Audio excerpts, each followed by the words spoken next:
Mgomo uko pale pale wa wananchi kutokea Burkina Faso. Wamama wameendelea kupaza sauti na kuweka maandamano katika nchi ya Burkina Faso wakidai kwamba hawataki rais wao ang'olewe na wala hawataki kusikia chochote ama mipango ambayo mpaka sasa hivi imeshaonekana iko wazi na inaundwa kwa lengo la kutaka kumwangamiza na kumuua Rais Ibrahim Traore. Na yote iliweza kutokea mara baada ya shambulio la kuweza kuchomewa nyumba ya Ibrahim Traore katika zile idadi ya nyumba anazozimiliki. Sasa kuna nyumba ambayo ilikuwa pia pembezoni mwa mji na iliweza kufanyiwa tukio la kuweza kushambuliwa.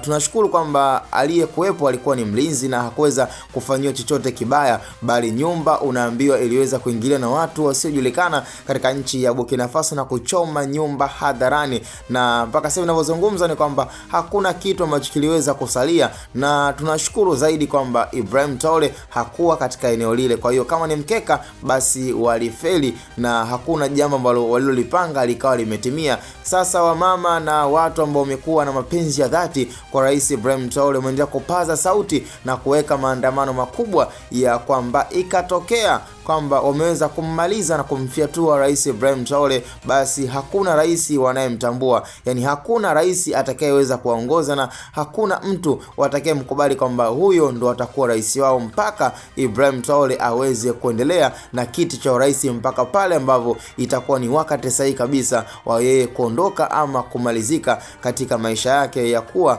katika urais wa nchi hiyo ya Burkina Faso. Kwa hiyo ni moja ya upendo na ishara ambayo inazidi kuonyesha kwamba kiuhalisia huenda mipango inayotengenezwa ikawa ni mizuri kwa upande wa waasi, lakini shida ni kwamba wananchi wameshaonekana kabisa vikali kwamba hawakubali na hawatakubali uongozi wa mtu mwingine tofauti na Rais Ibrahim Traore. Na hayo yote ni mapenzi tu ambayo wananchi wameendelea kuwa nayo, tena haswa wa mama wameendelea kupiga kelele, kupaza sauti, na taarifa ambazo zimeendelea kutufikia kwamba mpaka muda huu ni kwamba wanachokihitaji ni kwamba kama kuna mipango basi ife haraka iwezekanavyo, la sivyo ikatokea wamemmaliza basi hakuna mtu wanayemtegemea kwamba atakuwa rais ama hakuna mwakilishi yote atakayeweza kuongoza zaidi ya Ibrahim Traore. Cha msingi bwana, tukutane kwenye comment, lakini taarifa iliyoweza kutufikia na ambayo tuko nayo na tumeweza kushare na wewe msikilizaji na mdau mkubwa, basi naweza kusema kwamba tukutane kwenye comment. Ni Hatoboy Media.